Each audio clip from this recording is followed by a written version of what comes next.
영광과 찬양을 받으시게 합당하신 거룩하신 아버지, 지금까지 저희를 붙들어 주시고 여기까지 인도해 주셔서 감사를 드립니다. 저희가 이 시간 주님 앞에 찬양과 예배드리기를 원하오니 성령님 처음부터 끝까지 함께하여 주시고 저희와 동행하여 주옵소서. 이 모든 간구를 우리 주 예수 그리스도 이름으로 기도 올리옵나이다. 아멘. 찬송가 82장입니다.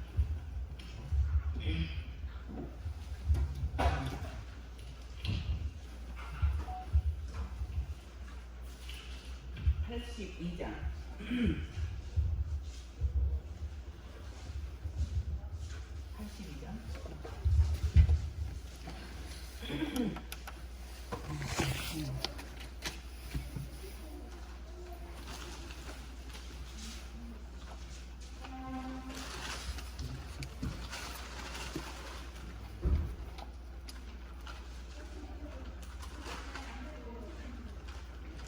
성부의 어린 양이 죄 지고 하시니 81장 2장.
예, 81장입니다. 주는 고백, 귀한 고백.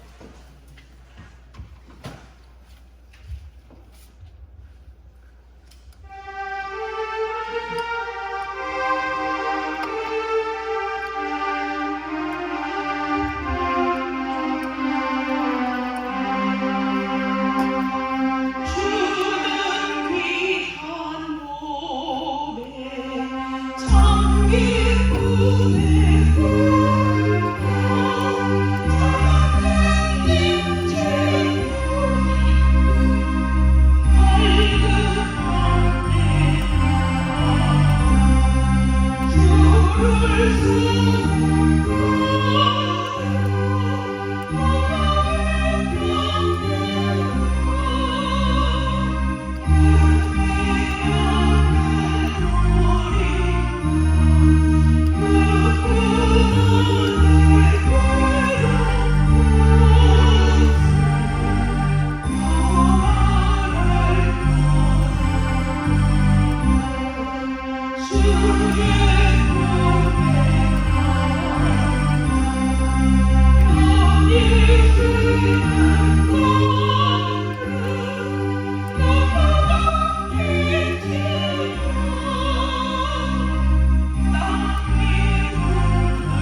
십자가 지고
아멘.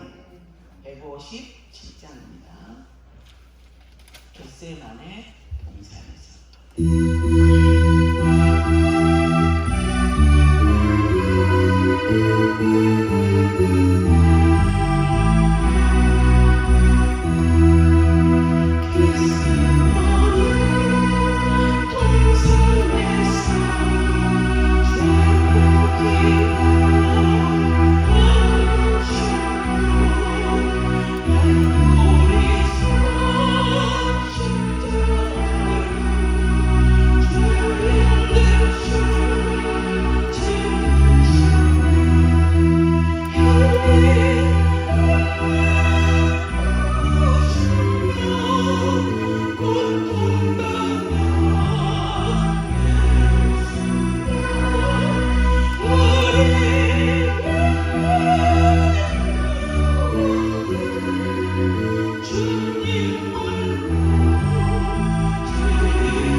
우리 함께 묵상한 기도 드리심으로 우리 사순절 셋째 주일 예배를 하나님께 드리겠습니다.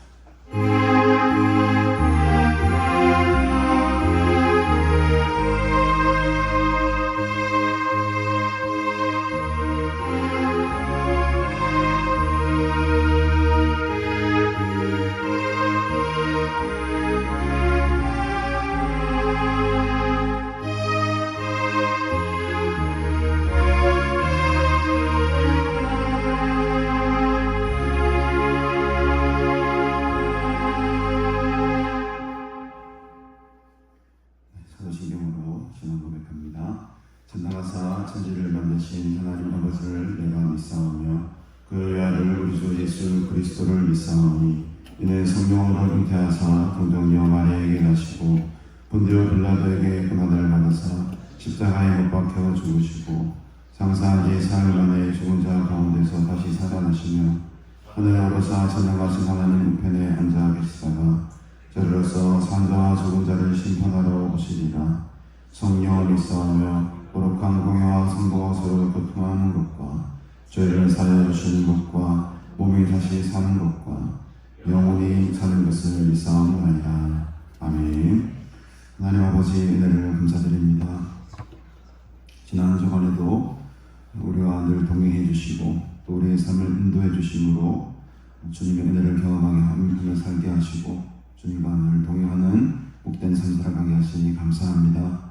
오늘 이 주의 거룩한 날 또 하나님의 전에 주님의 집에 나와 하나님께 감사와 찬양과 경배를 드리며 하나님 앞에 영광 돌릴 수 있는 귀한 예배로 나아갈 수 있도록 은혜 주시니 감사합니다. 오늘 이 거룩하고 복된 예배를 통해 하나님을 만나게 하시고 또 하나님께 큰 영광 돌리는 귀한 예배가 되게 하옵소서. 사람의 영광을 받고 사람이 만족하는 예배가 아니라 하나님께서 영광을 받으시고 하나님께서 기뻐하시는 복된 예배가 되기를 소원하오니 하나님 우리 예배를 기쁨으로 받아 주시옵소서. 우리 속에 있는 악하고 더러운 모든 죄와 허물들 주님의 보혈의 피로 제거하여 주시고 씻어주시고 깨끗게 하시사 거룩하고 성결한 몸과 마음으로 이 시간 주님 앞으로 나아가게 하옵소서. 지금까지 여기까지 온 것도 모든 것이 다 하나님의 은혜임을 고백합니다. 많은 어려움과 또 많은 아픔과 고난이 있었지만 그럼에도 불구하고 때때로 시시때때로 하나님께서 너를 붙들어 주셨고 주님만을 의지하며 살게 하셨습니다. 오늘 이 시간에도 주님만 바라며 주님만 의지하며 나아가오니 하나님 우리와 함께 주시고 예배를 통해 다시금 주님의 사랑과 은혜를 깨닫게 하옵소서. 우리의 남은 인생들도 후회 없이 주를 위해 살기 원합니다. 주를 위해 죽기 원합니다. 하나님의 나라를 위하여 모든 것을 아낌없이 드리며 살아가는 복된 인생들로 삼아 주시옵소서. 이 시간 이곳에 주의 말씀으로 임하여 주시고 주의 분노로 임하여 주셔서 우리의 모든 아픔, 눈물, 고통, 슬픔들 다 제거하여 주시고 오직 주님 주시는 은혜와 평강과 승리의 마음으로 충만한 시간 되게 하옵소서. 감사드리오며 예수님의 이름으로 기도드리옵나이다. 아멘. 우리 찬송가 21장 함께 찬양드리겠습니다.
교동문 126번 사순절 3번 이렇게 기록하겠습니다.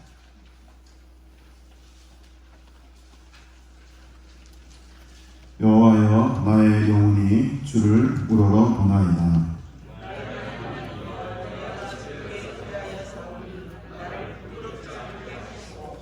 나의 운수들이 나를 이겨 개가를 부르지 못하게 하소서.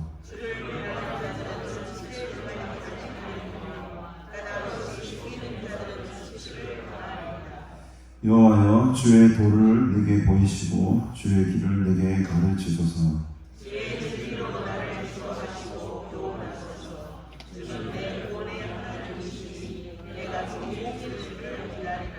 여호와여, 주의 긍휼하심과 인자하심이 영원부터 있었사오니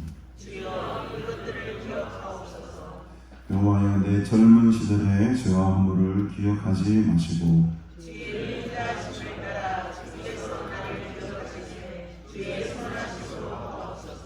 여호와는 선하시고 정직하시니 그러므로 그의 도로 죄인들을 교훈하시리로다.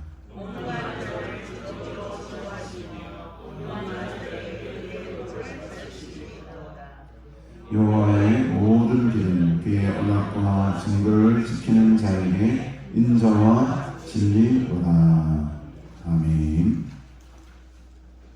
네, 오늘 하나님 말씀 함께 보겠습니다. 누가복음 7장 18절부터 28절까지 말씀 함께 보겠습니다. 누가복음 7장 18절부터 28절까지 말씀 한 절씩 교독하며 성경 읽은 후에 우리 김상아 장로님 기도해 주시겠습니다. 요한의 제자들이 이 모든 일을 그에게 알리니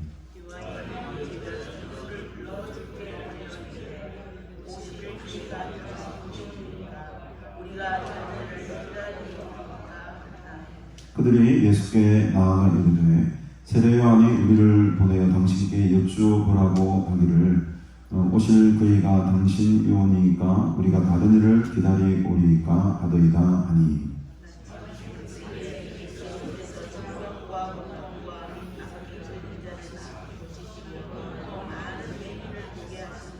예수께서 대답하여 이르시되 너희가 가서 보고 들은 것을 요한에게 알리되 맹인이 보며 못 걷는 사람이 걸으며 나병 환자가 깨끗함을 받으며 귀먹은 사람이 들으며 죽은 자가 살아나며 가난한 자에게 복음이 전파된다 하라.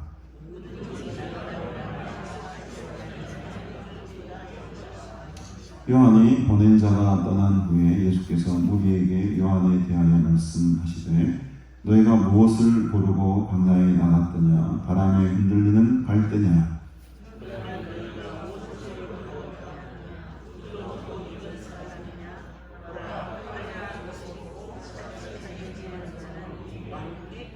그러면 너희가 무엇을 고르고 나갔더냐? 선지자냐? 옳다. 내가 너에게 이르노니 선지자보다도 훌륭한 자니라.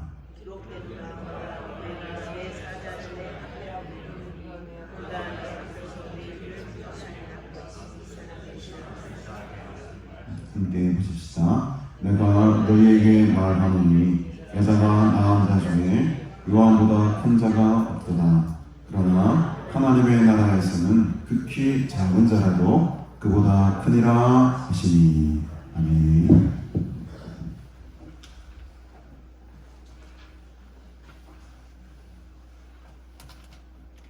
저희를 사랑하시는 우리 하나님,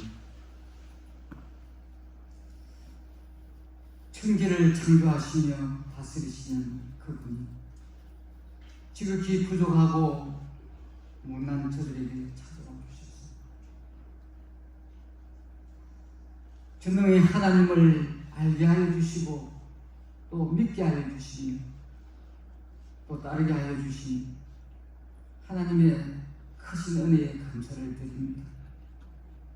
저들이 무엇이간데 이렇게 하나님 앞에 큰 은총을 누립니다.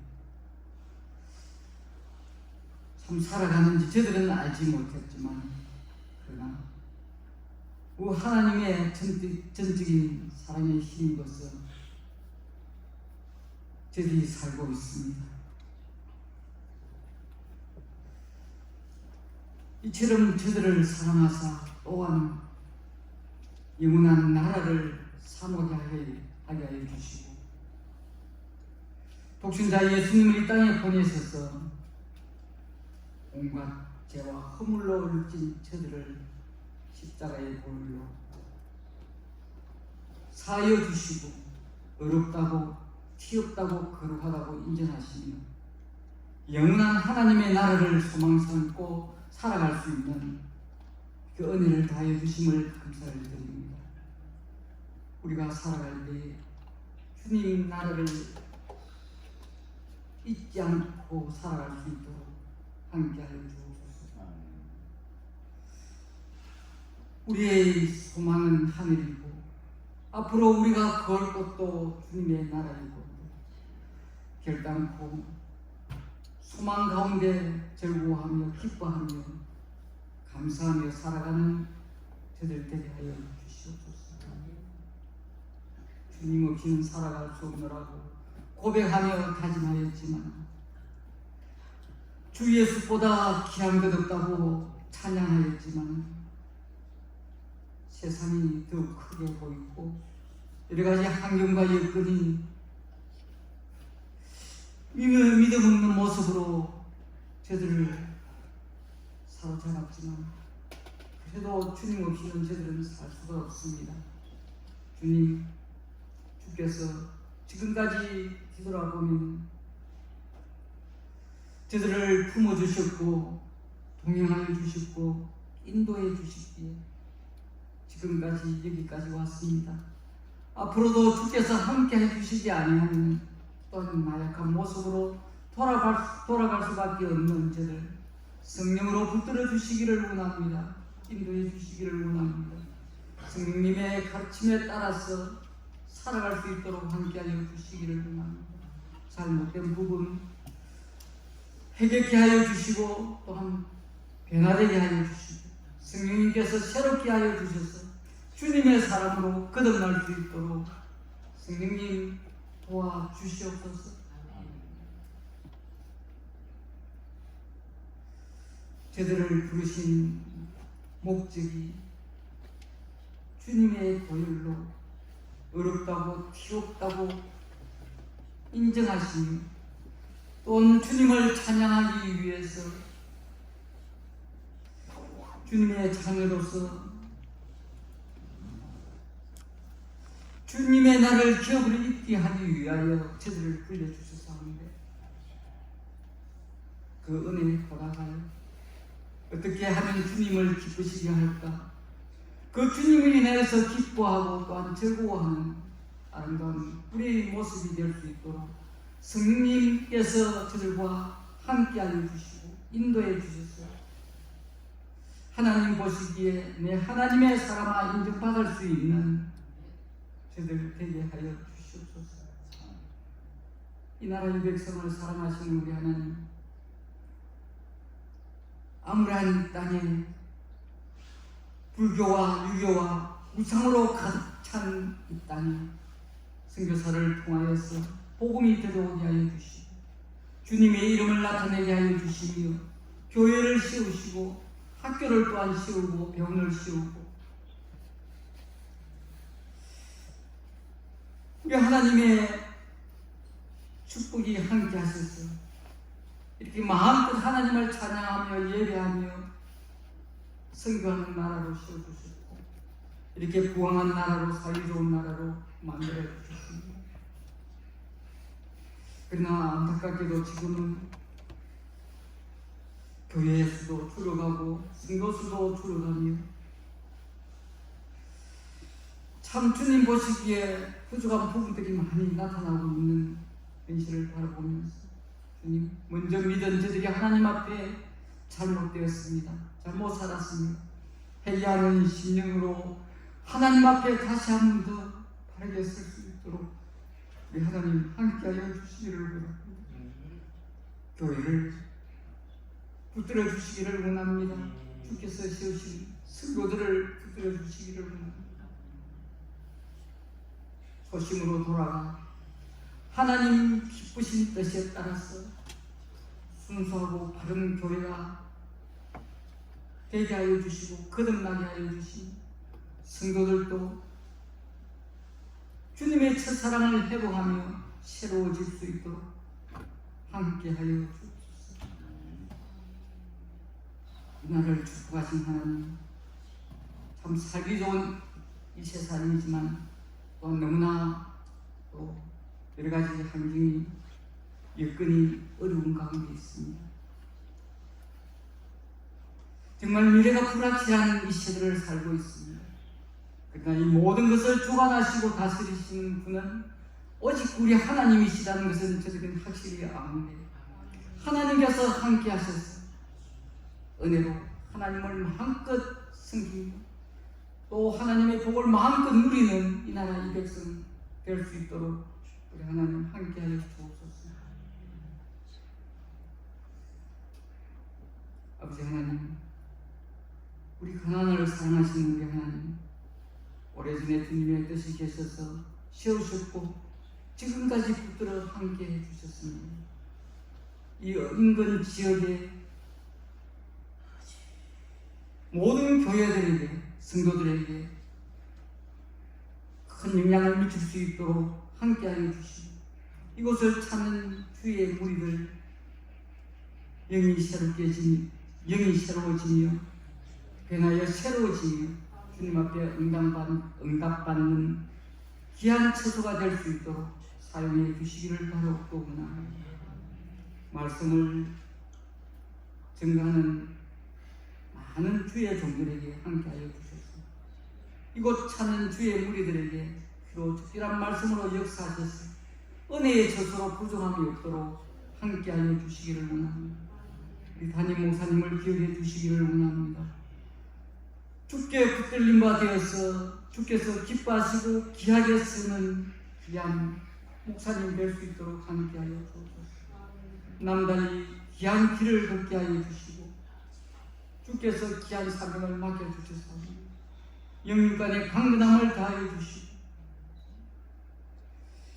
우리 하나님께서 이 나라에 이 시대에 꼭 필요한 귀한 종 될 수 있도록 사용해 주시기를 바라옵고 원합니다. 우리 가난을 이끌어나가기에 여러 가지 어려움도 있을 줄 압니다. 주께서 영역 주시고 지혜 주시고 또한 주님의 사랑을 더하여 주셔서 잘 감당해 나갈 수 있도록 함께하여 주옵소서. 우리 가난 함께 수고하는 장로님과 여러 성도를 위해도 함께하여 주셔서 서로 사랑하며 이해하며 덕을 세우는 아름다운 공동체가 될 수 있도록 함께하여 주시고 그의 수고와 헌신이 주님의 나라를 굳건히 세워나가는데 조금 더 부족함이 없도록 기쁜 마음으로 감사하는 마음으로 잘 감당케 하여 주시기를 원합니다. 오늘도 주님의 나를 기억하며 저들을 불러주신 주님, 세우신 목사님 붙들어 주셔서 하나님의 말씀에 기름 부어 주셔서 또한 우리의 심령에 가난한 마음을 허락해 주셔서 주의 영으로 풍성한 은혜를 누릴 수 있도록 함께하여 주옵소서. 주께서 기뻐하시는 귀한 예배가 되기를 원하오며 저들에게는 하나님은 크신 은혜의 시간이 되기를 원하오고 감사하며 예수님 이름으로 기도합니다.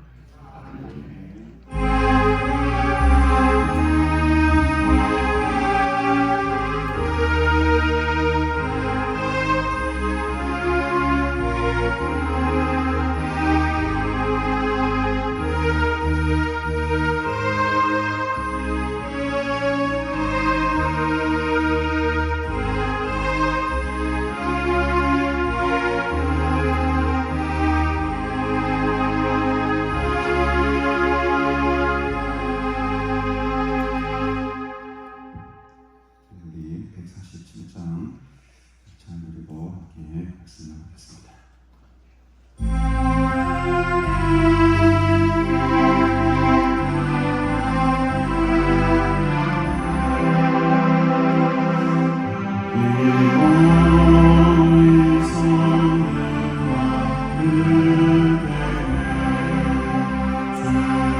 누가복음 7장 18절부터를 함께 보고 있는데, 예수님에 대한 엄청난 이 이야기들이 온 유대와 사방에 소문이 이제 다하게 퍼질 때의 일이었습니다. 요한의 제자들이, 여기서 말하는 요한은 세례 요한이 되겠죠. 요한의 제자들이 이 예수님에 대한 소문을 듣고 또 이 모든 일들을 바라보고 누구에게로 가냐? 요한에게로 가서, 그들의 스승이죠, 요한에게 가서 질문을 하는 장면으로 시작을 합니다. 지금 사실 이 세례 요한은 지금 어디에 있는 상황인가 하면 감옥에 갇힌 상태에 있었어요. 그러니까 그 당시에 분봉왕이었던 헤롯 안디바가 자신의 동생이었던 빌립이라는 동생이 있었는데 그 빌립의 아내를 취하게 되죠. 동생의 아내를 취하게 되는 아주 좀 어처구니 없는 일이 일어납니다. 이 일에 대해서 세례 요한이 책망을 하게 되고 그렇게 하시면 안 된다라고 이야기를 하자 이 세례 요한을 옥에 가두어 버리죠. 그래서 이 세례 요한은 지금 감옥에 있는 상황이었기 때문에 지금 자유로운 몸이 아니죠. 그래서 이 세례 요한의 제자들이 예수님에 대한 소문을 듣고 예수님을 만나고 이제 지금 예수님께 세례 요한을 대신해서 세례 요한은 지금 옥에 갇혀 있는 상태니까 요한의 제자들이 예수님을 만나는 장면으로 시작이 됩니다. 그래서 이 요한이 그 제자 중 둘을 불러 죽게 보내죠. 세례 요한이 예수님에 대한 이 소문을 듣게 되고 아주 궁금하니까 그의 제자 2명을 예수님께로 보내요. 그래서 이런 질문을 한번 해봐라 라고 예수님께 보내게 되죠. 그 질문이 무슨 질문이었냐면 19절에 보니까 오실 그이가 당신이오니까 우리가 다른 이를 기다리오리이까 이 질문을 한번 던져보라는 것이었어요. 오실 그이가 당신입니까? 아니면 우리가 다른 사람을 지금 기다려야 되는 것이겠습니까? 라는 질문을 세례 요한이 직접 하지는 못하고 자기는 지금 옥에 갇혀 있는 상황이니까 자기의 제자들을 불러다가 예수님께로 보냅니다. 이제 그런 상황 속에 이 제자들이 예수님께로 나아가죠. 그리고 이렇게 질문을 던집니다. 실제적으로 세례 요한이 우리를 보내어 당신께 여쭈어보라고 하셨습니다. 오실 그이가 당신입니까? 우리가 다른 일을 기다려야 됩니까? 그대로 이 제자들이 세례 요한의 부탁을 듣고 질문을 던지게 되죠. 여기 이제 세례 요한이 좀 독특한 질문이 있습니다. 오실 그이가 오시다 이런 말을 지금 쓰고 있어요. 그러니까 이 예수님에 대한 어떤 여러 가지 표현들이 있지 않습니까? 메시아라든지 뭐 그리스도라든지 아니면 뭐 임마누엘이라든지 지극히 높으신 아들이라든지 그 예수님에 향한 명칭들이 많이 있지 않습니까? 하나님의 아들이라든지 아주 이제 명사화된 단어들이 있죠. 임마누엘, 하나님의 아들, 뭐 그리스도, 메시아 이런 명사화된 예수님을 지칭하는 이야기들이 많이 있음에도 불구하고 세례 요한은 독특하게 어떤 표현을 씁니까? 오시다라는 표현을 쓰고 있어요. 이렇게 물어봐도 되잖아요. 당신이 하나님의 아들입니까? 당신이 그리스도입니까? 당신이 메시아입니까? 당신이 지극히 높으신 아들이 맞습니까? 이런 명사화된 당신이 누구입니까? 라고 질문을 던질 수도 있었음에도 불구하고 세례 요한은 어떤 질문을 합니까? 오실 그입니까? 오시다라는 이 동사 행위 자체에 지금 굉장히 강조하고 있다는 것을 우리가 알 수 있습니다. 그래서 여러분 이 오시다라는 것이 어떤 의미냐? 오시다라는 것이 어떤 의미냐면 요한복음 1장에도 나오지만 우리가 지난주에 천명석 교수님을 총장님을 통해서 말씀을 들었죠. 말씀이 육신이 뭐가 됐다는 말씀이 육신이 되었다라고 하잖아요. 이 되었다라는 말이 오시다라는 말과 같은 의미를 가지고 있어요. 그러니까 이 세례 요한은 굉장히 지금 핵심적인 것을 보고 있는 거죠. 뭐 이렇게 이제 뭐 어떤 인물화된 것이 아니고 하나님이 보내신 어떤 그 되다, 오다 이 행동에 지금 굉장히 중요한 질문을 던지고 있는 겁니다. 그러니까 이 되다라는 말, 오다라는 말 속에는 예수님의 인성과 하나님의 신성이 다 포함되어 있는 아주 독특한 지금 동사를 사용해가지고 질문을 던지고 있다는 거죠. 그러니까 이제 세례요한은 굉장히 아까 지금 예수님도 이렇게 말씀을 하시지만 주님도 말씀을 하시지만 이 같은 이가 없다고 하시잖아요. 굉장히 그 시대를 앞서 나가고 뭔가 모르게 이 하늘의 어떤 신령한 영의 세계를 좀 알고 있었던 자라고 볼 수 있겠습니다.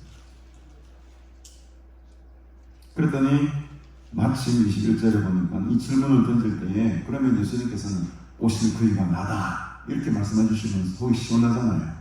네가 생각하는 너희들이 기다리던 그가 내다 이렇게 말하면 될 텐데 그렇게 말씀하지 않으세요. 21절에 보니까 마침 그때에 예수께서 뭘 하십니까? 질병과 고통과 및 악귀 들린 자를 많이 고치셨다. 이 많다는 말이죠. 많이 고치시고 또 많은 맹인을 보게 하셨다. 그러니까 몇 명만 이렇게 한 게 아니고 질병 걸린 자, 고통당한 자, 악귀 들린 자 이들을 많이 고치시고 또 그 당시에는 소병이 그렇게 많았나 봐요. 또 많은 맹인들을 보게 하셨다. 그러니까 지금 어떤 의미인지 아시겠죠? 오실 지금 행동을 지금 강조하고 있잖아요. 근데 그거를 예수님께서 간파하시고 그 자리에서 대답을 하기보다는 직접 뭘 보여주십니까? 행위를 통해서, 행동을 통해서, 사역을 통해서 내가 그가 맞다라는 것을 간접적으로 보여주고 있는 거예요. 예수님 오늘 이 시간에도 우리의 병과 우리의 고통과 우리의 아주 연약한 심령들을 만드시고 고치시는 줄로 믿습니다. 오늘도 우리가 이 영적인 눈이 지금 뜨여지는 시간에 한 주간 동안에 좀 때가 탔던 그 안경을 좀 닦는 시간, 열심히 지금 기도 시간에 우리 이진 집사님 보면 기도 안 하고 열심히 안경 닦고 있더라고. 용서했어요. 안경을 잘 닦아야지 잘 보이니까. 지금 우리 안경 닦는 시간에 우리 영적인 이 어두운 눈에 이 눈이 확 열리도록 우리가 지금 열심히 지금 하나님의 치료의 손길을 경험한 중인 거예요. 지금 이 순간에 직접 하나님께서 보여주셨어요. 그 세례요한의 제자들에게 내가 이런 자라는 것을 말 대신 행동으로 보여주시는 거예요. 행동으로 보여주는 게 여러분 제일 좋은 효과입니다. 애들한테 우리 책 읽어라 뭐 해라 이빨 닦아 소용없어. 내가 책을 보고 있습니다. 내가 직접 본을 보이고 행동으로 보여주면 그대로 따라가게 되는 거예요. 그래서 예수님은 이 제자들의 질문에 내가 그이고 내가 하나님의 아들이고 내가 메시아고 내가 그리스도고 자아만 설명하지 않습니다. 그래? 너희 오는 그 일을 보고 싶냐? 내가 그거라는 것을 내가 너를 보여주마. 그리고 그대로 그냥 예수님의 그 행위를 통해서 행동을 통해서 그가 메시아인 것을 우리 괜찮습니다. 우리 보석 우리 집사님 오셨네. 감사합니다. 우리 장정교회 가는데 제 선배세요. 선배님이 3년 선배죠. 3년. 네. 우리 열심히 선교 활동하시고 대학 캠퍼스에서 교수님으로 또 많은 제자들을 옆에 우리 두 친구들 반갑습니다. 할렐루야. 손을 들어서 우리 완전히 박수를 한번 드립시다. 어느 나라에서 오셨던데? 아프리카 부룬디. 부룬디. 처음 들어. 이게 아프리카에서 제일 소부 최근에. 그렇구나. 지금 우리 형님께서 열심히 선교 사역하고 동역하는 분들을 오늘 이렇게 한국말을 좀 알아들으시는가 조금은? 조금 알아들으신다. 다행이다. 제가 영어를 안 해도 되니까. 어쨌든 이 상까지 우리 두 형제 함께 오셨는데 축복 가능합니다. 어쨌든 이 예수님께서 직접 이 병과 고통과 악귀 들린 자들을 고치시고 많은 맹인들을 보게 하시는 그 사역을 통해서 내가 오실 그이가 맞다라는 것을 지금 이 세례요한의 제자들에게 가르쳐주고 있으시죠. 그래서 예수께서 대답을 이렇게 하십니다. 22절에 너희가 가서 보고 들은 것을 요한에게 알려라. 그렇죠. 너희가 지금 내가 이 사역을 하고 있는 이 것들을 보고 들은 것들을 요한에게 알려라. 맹인이 보고 못 걷는 사람이 걷고 나병 환자가 깨끗함을 받고 귀 먹은 사람이 듣고 심지어는 죽은 자가 살아난다. 너희들이 이거 본 것을 그대로 세례요한에게 전해라. 마태복음에는 이 동일한 기사가 조금 다르게 표현되어 있는데요. 누가복음에서는 보고 들은 것을 이라고 하지만 마태복음에는 듣는 것이 먼저다. 듣고 본 것을 세례요한에게 전하라 이렇게 하는데, 지금 누가복음에게도 중요한 것은 듣는 것보다는 뭐가 중요합니까? 지금 이 순간에 지금 보는 것, 이 현장에서 일어나고 있는 그 실제적으로 일어나는 그 보는 게 훨씬 더 중요한 거예요. 누가의 입장에서는. 마태의 입장에서는 듣는 것이 중요했지만 누가는 보는 것이 중요합니다. 너희들이 이 엄청난 사건들, 이 기적들을 눈으로 보았지? 이거 그대로 요한에게 말해라. 너희들이 본 것 그대로 말해라. 오늘 22절에 보면 가난한 자에게 복음이 전파된다라고 하죠. 이 가난한 자라는 말은 헬라어로 부타코이라는 말을 쓰는데, 이것은 단순히 그냥 물질이 가난하다, 먹고 살기가 힘들다, 그런 가난함을 나타나는 것이 아니고, 이 가난함의 의미는요 훨씬 더 깊은 의미를 가지고 있어요. 이 가난하다라는 의미는 원어로 보면 부타코스라는 말을 쓰는데, 이것은 굉장히 심히 두려워하고 있는 상태를 말합니다. 많은 세상의 위협과 세상의 핍박과 억압으로부터 위축된 상태를 부타코스라고 표현해요. 그러니까 이거는 어떤 물질적인 가난함뿐만 아니고 정신적인 가난함, 또 마음적으로 주는 궁핍함, 또 여러 가지 억압 세력으로부터 눌림을 당하는 상태, 그런 상황으로 말미암아 굉장히 마음이 막 위축되고 어떤 두려워하는 상태로 있는 그 상태를 말합니다. 그러니까 이제 조금 더 정확한 언어적 의미는 살금살금 움츠려 들다 이런 말이에요. 이렇게 우리가 막 추우면 막 움츠려 들잖아요. 그처럼 어떤 세상의 힘과 세상의 어떤 억압으로부터 굉장히 지금 몸이 움츠러들고 몸이 지금 눌리고 이렇게 무언가에 의해서 또는 누군가에 의해서 억압을 받고 있는 상태를 부타코스라고 해요.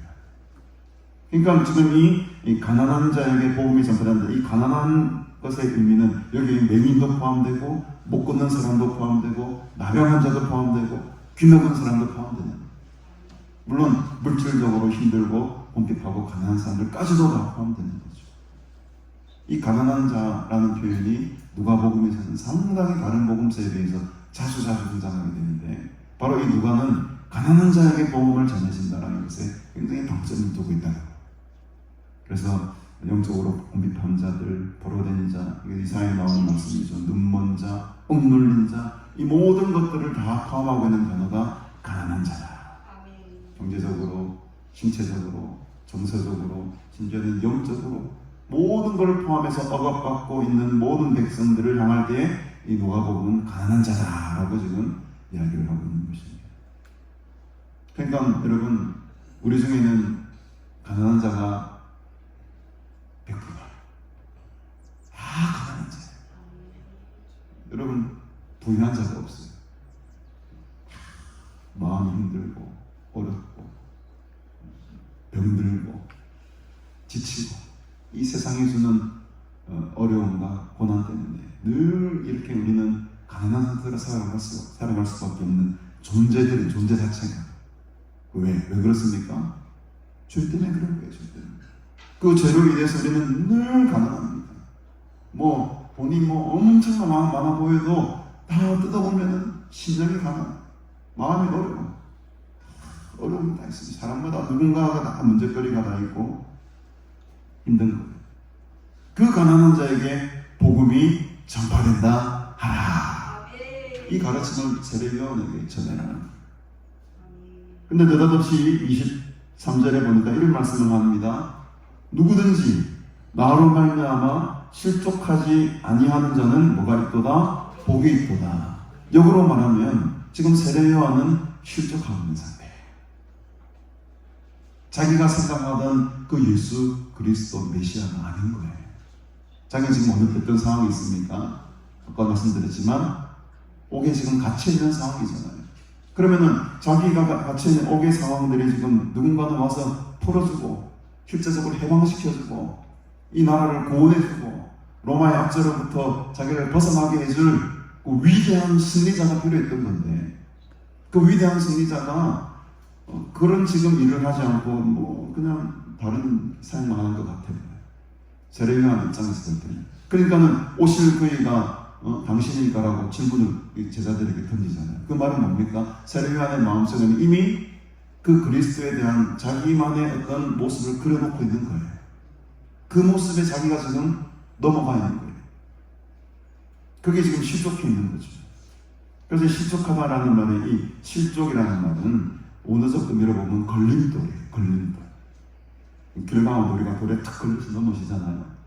그 걸림돌을 지금 우리나라 성경에는 실족하다 이런 표현으로 번역을 하고 있는데 우리가 예수 그리스도를 믿으면서 걸림돌이 되는 게 상당히 많습니다. 생각보다 많아요. 뭐 때문에 여러분 예수님 때문에 걸림돌이 되죠? 아니 예수를 잘 믿으면은 이런 큰 복을 받아야지. 예수를 잘 믿으면 모든 행동해야지. 예수를 잘 믿는데 내한테 왜 이런 일이 생길까? 내가 왜 병이 될까? 내가 왜 이렇게 가난하게 살까? 이런 일들이 예수를 믿는데 뭐가 된다는 겁니까? 걸림돌이 되는 거예요. 내가 생각했던 예수님의 모습, 내가 생각했던 구원자의 모습, 그것이 내 믿음을 방해하는 걸림돌이 되는 거죠. 이게 바로 지금 예수님께서 세례요한에게 사실 하고 싶었던 말씀입니다. 네가 생각했던 그 그리스도 오시리에 대한 형상 모습을 버리라는 거예요. 버리라는 거예요. 우리는 저도 이제 생산하다 보면 좀 오류에 빠질 때가 있는데 내가 그려놓은 하나님의 모습이 있어요. 사실은 그 큰 하나님의 모습 속에 내가 들어가야 되는데 내가 그려놓은 그리스도의 안으로 그게 다인 줄 알고 그게 모든 하나님의 모습인 줄 알고 착각하는 살아갈 때가 참 많이 있다는 겁니다. 좀 어려운 표현인지 모르겠습니다만 하나님을 너무 중화시켜버려요. 나의 하나님, 나의 하나님, 나만의 하나님. 이렇게 그 하나님의 모습을 내 것으로만 만들어버리면 무슨 문제가 생기냐? 조금 다른 모습을 보여주면 실족하게 돼요. 저 하나님 모습이 아닌데, 내가 생각했던 하나님이 아닌데, 라고 하면서 우리의 믿음의 그릇의 크기를 축소시켜요. 우리는 그럴 때 두 가지 균형이 가야 됩니다. 물론 나의 하나님, 내가 만난 하나님은 중요하죠. 그러나 나만의 하나님이 아닌 거예요. 너의 하나님인 거예요. 우리의 하나님인 것입니다. 더 크신 하나님입니다. 이것을 조금 어려운 편으로 하나님을 객관화시킬 훈련이 좀 필요합니다. 여러 사람의 눈에 여러 사람이 함께 경험한 하나님을 나의 하나님으로 받아들일 수 있는 그 능력이 내게 필요한데 우리는 너무 내주관적인 하나님 합니다. 그러니까 내가 믿는 하나님이 다르다. 네가 믿는 하나님은 또 틀린 하나님이야.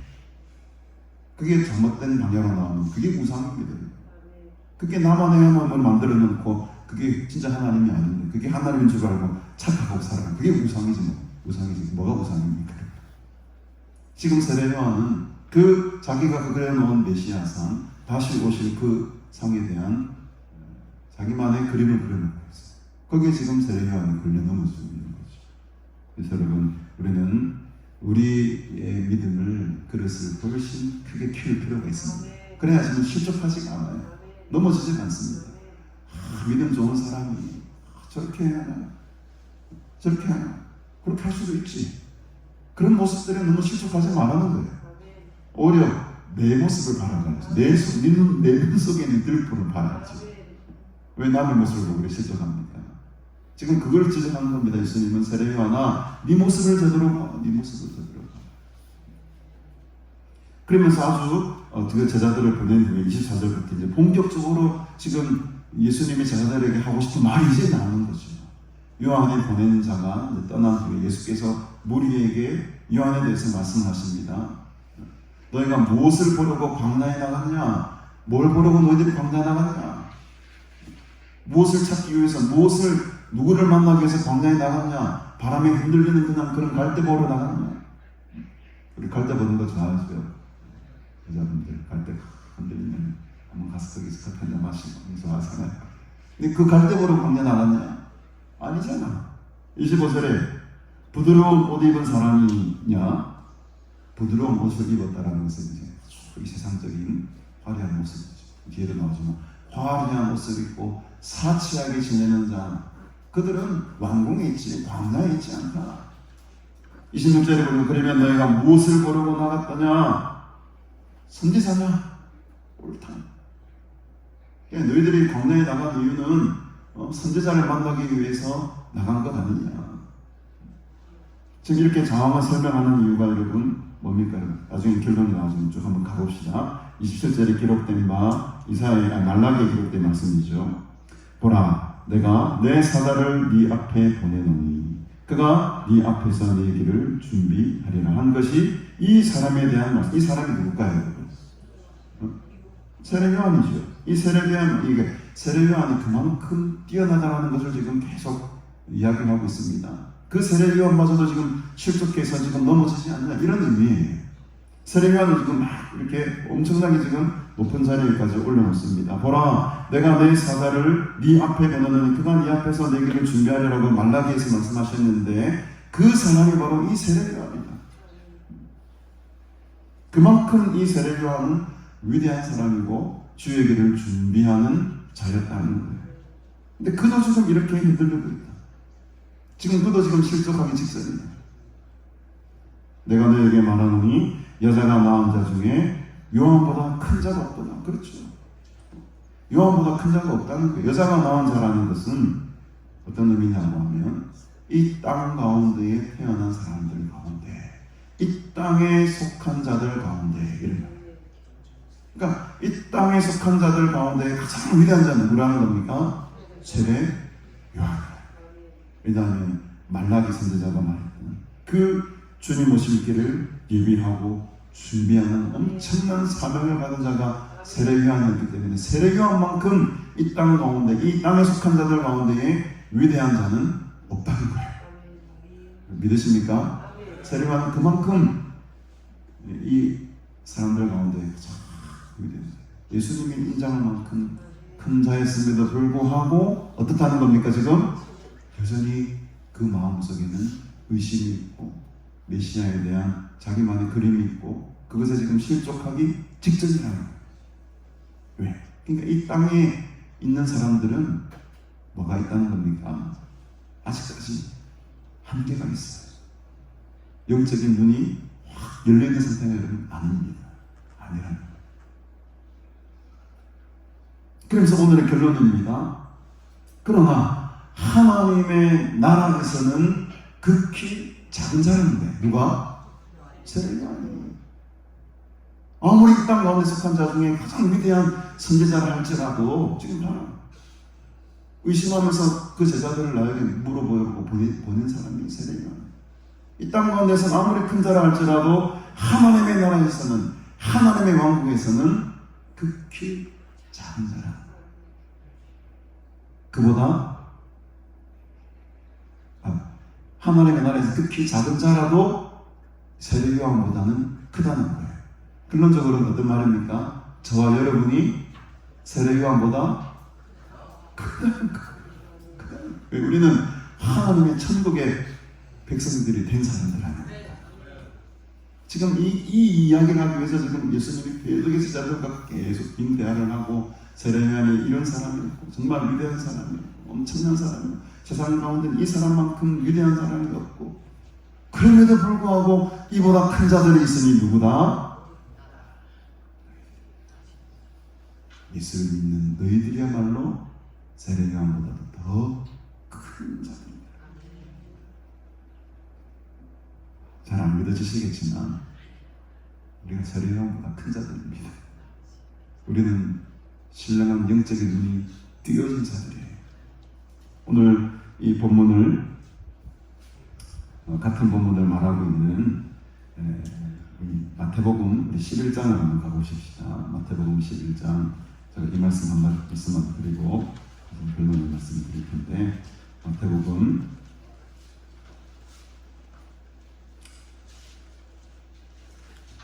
11장에 보면 11절을 보실까요? 똑같은 본문입니다. 오늘 병행 본문인데 마태복음 11장 11절에 보면 내가 진실로 너에게 말하노니 여자가 낳은 자 중에 세례요한보다 큰 이가 일어남이 없도다. 그러나 천국에서는 특히 작은 자라도 그보다 크니라. 지금 누가복음 말씀하고 똑같죠? 근데 마태복음에는 뒤에 한마디가 더 추가됩니다. 어떤 말이나 우리 다 같이 읽읍시다. 시작. 세례요한 때부터 지금까지 천국은 침노를 당하나니 침노하는 자는 빼앗느니라. 지금 마태복음 이 말을 더 추가하고 있어요.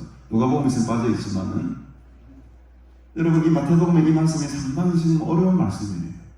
여러분들이 생각하는 천국은 침노를 당한다, 침노하는 자는 빼앗는다, 이거 어떻게 이해하십니까? 여러분들 생각하는 일반적으로 그 느낌은 어떤 느낌이세요? 막 침노한다 하니까 막 빼앗아버려. 천국은 내가 빼앗아버려. 이런 느낌이 먼저 오시나요? 약간 그런 느낌이 먼저 오시죠. 근데 이게 상당히 잘 해석을 해야 돼요. 앞에 맥락과 같이 이해를 해야 된다는 겁니다. 여기서 침노를 당한다라는 말은 지금 뭘로 쓰여져 있습니까? 능동태입니까? 수동태입니까? 수동태죠. 천국이 지금 누군가에게 침노를 지금 당하고 있어요. 이때 이 당한다는 이 침노라는 말이 수동의 형태로 쓰일 때는 어떤 형태로 쓰이냐면 이게 좀 수동의 형태로 이 침노를 당한다고 했을 때는 어둠의 세력들, 굉장히 뭐랄까요, 어둠의 세력들을 물리치고 임하는 그런 상황을 말해요. 이게 수동적으로 쓸 때는 좀 어려운 표현이지만 사실은 이게 이제 천국은 힘차게 뻗어나가고 있다 이런 의미인데, 이 뻗어나가려고 하면은 저항의 세력이 있어야 되잖아요. 저항의 세력이 있어야지만 이게 그걸 뚫고 천국이 확장되지 않습니까? 그때 이 저항의 세력들에 의해서 침범을 당한다 이런 말이에요. 그러니까 이제 우리가 천국을 가려고 하는데 그 천국을 가지 못하도록 계속 방해하는 세력들이 있잖아요. 어둠의 세력들이. 그 세력들이 이 천국을 계속 이 확장시키려고 하는 이 하나님의 나라에 대해서 계속 억압한다 이런 의미를 가지고 있어요. 당한다는 의미가. 좀 이해가 가십니까? 제가 이 말을 좀 설명 진짜 못하는 것 같기도 하고. 천국은 지금 계속 공격을 당하는 거예요. 여기서 침노하는 사람들은 세상의 어두운 세력들을 말해요. 세상에 이 천국을 가지 못하게 방해하려고 하는 이 사단의 세력들을 의미합니다. 천국은 지금 계속해서 이 세상의 어두운 세력들에 대해서 지금 공격을 받고 있어요. 근데 이제 문제는 여기까지는 알겠어. 근데 뒤에 보니까 침노하는 자가 그걸 빼앗는다 했거든요. 이 표현이 이제 헷갈리기 시작하는 거예요.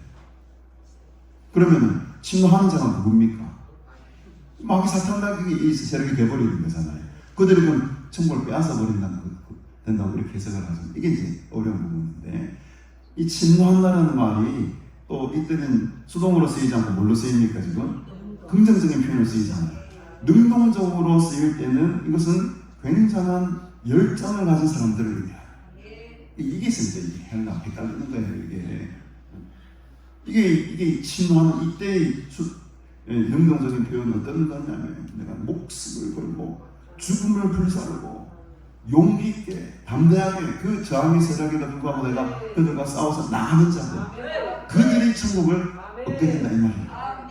그러니까 이게 이제 침노를 당한다, 침노한다 이 표현이 상당히 좀 헷갈리는 표현이긴 합니다만, 여기서 빼앗는 자들은요 영적인 싸움에서 이기는 자들 말이에요. 그리고 앞에 맥락으로 따지자면 이 침노하는 자들은요 가난한 자들, 지극히 작은 자들, 이들이야말로 오실 일을 믿고 기다리는 자야. 여러분들이 그런 자들이 된 줄 믿습니다. 우리는 지금 천국을 침노하는 자예요. 이 침노할 때는 우리가 막 우락부락한 성격을 가지고 막 전쟁하고 막 싸움하고 이런 게 아니고, 가난한 자, 심령이 가난하고 마음이 가난하고 이 세상으로부터 억압을 당하는 자, 눌린 자, 아까도 말했지만 가난한 자가 의미하고 있는 바가 그런 것들이라고 말씀드렸어요. 그렇게 눌린 자들이 예수님의 주시는 그 힘과 능력으로 그 용기 있게 담대하게 나가는 자들이 바로 침노하는 자들입니다. 그저 말만 세게 하고 막 자기 그 영적인 경험을 세게 말 이런 자들이 침노하는 게 아니에요. 여기서 침노하다는 말은 세상의 어떤 침노로부터 그 어떤 억압으로부터도 내가 그것을 이기고 주님만을 갈망하고 주님만을 사모하고 그 영적인 싸움에서 승리하며 나아가는 자들이 그 천국을 얻게 될 것이다. 마태복음에서 말하는 게 그런 의미라는 거죠. 오늘 물론 누가복음에서는 이 말씀이 나오진 않지만 같은 맥락에서 살펴보면 오늘 이 결론의 말씀입니다. 요한보다 큰 자라는 것은 바로 이런 자들이에요. 천국을 침노하고 세상의 어떤 세력과 힘의 앞에서도 굴복하지 아니하고 내 믿음을 지키고 실족하지 아니하고 내가 예수를 너무너무 잘 믿었습니다. 그럼에도 불구하고 큰 시험이 오거나 큰 병이 온다 할지라도 그것으로 넘어지지 않는 거예요. 그것을 통해서 더 그냥 믿음이 그냥 커져버려야 돼. 이게 바로 천국을 침노하는 자들의 모습입니다. 뜨거운 열정과 믿음을 가지고 흔들림 없는 마음으로 죽도록 달려나가는 자들. 이들이 바로 침노하는 자들. 세례요한보다 큰 자들입니다.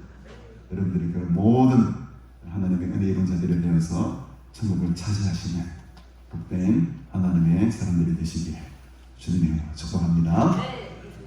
우리 시간에 찬송가 316장 우리 찬양 드리시면서 하나님께 귀한 이름을 들으시고 응원 드리십시다. 316장 주여 나의 생명 나의 정성 드립니다.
주시옵소서.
말씀 드립니다. 오늘 우리가 사순절 셋째 주일로 지켰습니다. 다음 주에도 계속되는 사순절 기간이 진행이 되는데 주님의 십자가와 고난에 동참하시는 복된 시간이 되시기를 바랍니다. 우리 다음 주에는 우리 김영식 목사님 오전 예배 인도해 주시겠고 다음 주 오후 예배는 제가 인도하겠습니다. 오늘 오후 예배는 우리 박정수 목사님이 인도해 주시겠습니다. 내일부터 우리 서울 주사랑교회 김선진 목사님 오셔서 또 한 주간의 성회를 인도해 주시겠고요. 지난 주일입니다. 좀 가슴 아픈 소식이지만 우리 수양관에 10년 계속 오래 오셨던 우리 김성식 목사님께서 주일 오전에 안타깝게도 하나님의 부르심을 보셔서 천국으로 입성하셨습니다. 우리 모두에게 충격적인 소식이었지만 이것도 다 하나님의 섭리 가운데 일어난 일인 줄로 믿습니다. 이 일에 우리가 또 실족하지 마시고 더 힘내서 우리 남은 생명들 또 삶들 하나님 앞에 더 드리시는 그런 은혜가 있기를 바랍니다. 그래서 제가 월요일도 갔다 오고 화요일 오전에 발인 예배도 갔다 왔습니다. 참 많은 성도들이 애통해하고 많은 목사님들이 좀 받아들일 수 없는 현실 속에 힘들어하시는 모습을 보고 왔는데 저도 참 마음이 많이 아프더라고요. 그럼 어떻게 하겠습니까? 이 생명은 하나님의 손에 달려있는 것이기 때문에 또 하나님 뜻을 우리가 이렇게 믿음으로 나갈 수밖에 없었습니다만 그런 것 같습니다. 목사님 늘 저보고 80까지 내가 목회할 거다라고 상담을 하셨는데 하나님의 뜻하고는 사람의 뜻하고는 전혀 다른 것 같아요. 그래서 여러분 하나님의 손에 우리 인생을 맡기시고 그 섭리함에 순종하며 나아가시는 그런 은혜가 있기를 간절히 바랍니다. 우리 예배를 마치신 후에 식당으로 다 오시면 맛있는 식사가 준비가 되어 있으니까 여러분 함께 식사하시면서 교제 나누시기를 바랍니다. 네. 드레님을 위해서 함께 기도드리겠습니다. 서정환 목사 님을 기도하시겠습니다. 박신희 장로님, 우리 계희정 권사님 오래간만에 또 이렇게 예배에 참석하셨는데 감사드립니다. 우리 박수로 한번 거기 안아주시는데요. 이렇게도 못하시지만 힘든 몸을 오셨어요. 많이 위로해 주시길 바랍니다. 우리 몇천번째임을 조대별 집사님, 계희정 권사님 드리셨습니다. 이시호 집사님, 안지현 집사님 11주 예물과 또 주일 감사임을 드리셨습니다. 우리 1천번째임을 김경희 집사님 드리고 주일 감사임을 김경희 집사님 드리셨습니다. 김성화 장로님, 박정수 목사님, 이남순 전도사님, 김창호 집사님 드리셨어요. 우리 윤영신 권사님 날마다 회복하게 하시니 감사합니다. 우리가 늘 함께 중보하며 기도하고 있으니까 우리 권사님 힘내시길 바랍니다. 가족 구원헌금 권사님 드리셨습니다. 1천번째 예물 이순혜 권사님, 또 유지한 성도님 감사예물, 유지한 성도님 2천번째 예물. 우리 안의웅 이름이 의웅이가 내일부터 새로운 직장에 이제 출근하게 되는데 여러분 축복해 주시고 기도 제목 많이 적었네.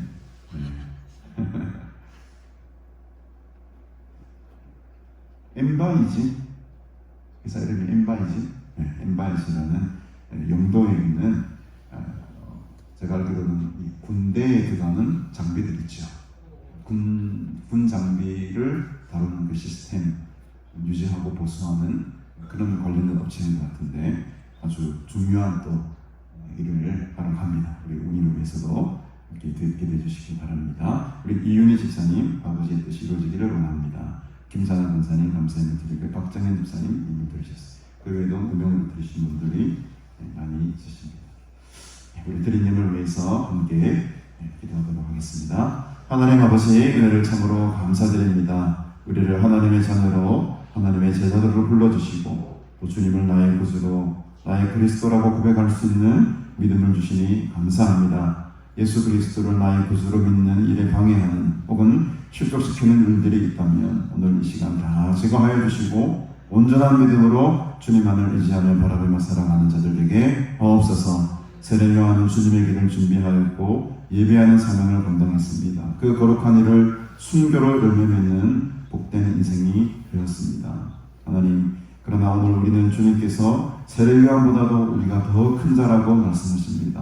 주님 안에 있을 때에 주님으로 인하여서 그러한 존귀한 자들이 되었음을 믿습니다.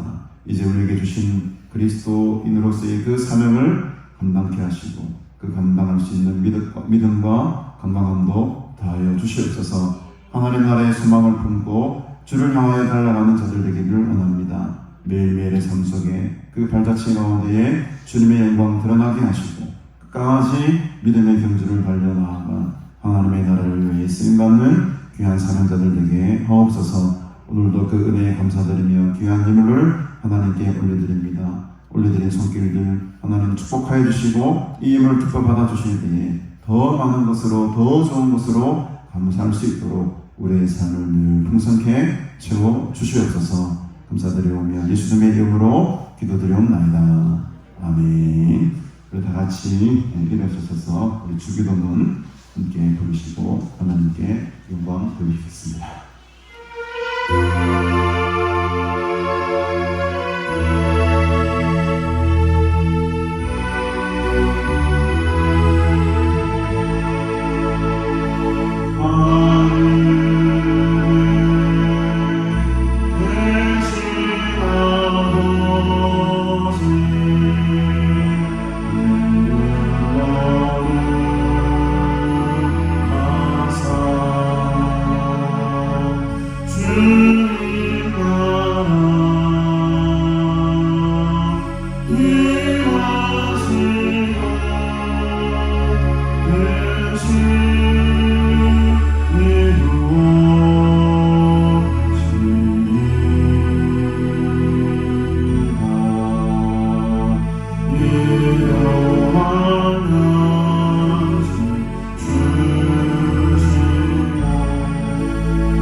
지금은 우리 구주 예수 그리스도의 은혜와 하나님 아버지의 무한하신 사랑과 성령님의 교통교제 충만 위로하심의 역사가 오늘 세례요한보다도 더 큰 자들이 되어 하나님의 나라의 소망을 바라보며 다시 오실 주 예수 그리스도의 길을 준비하며 깨어 있어 사명 감당하기를 간절히 소원하는 너희 모든 우리들과 영원토록 함께 있을지어다.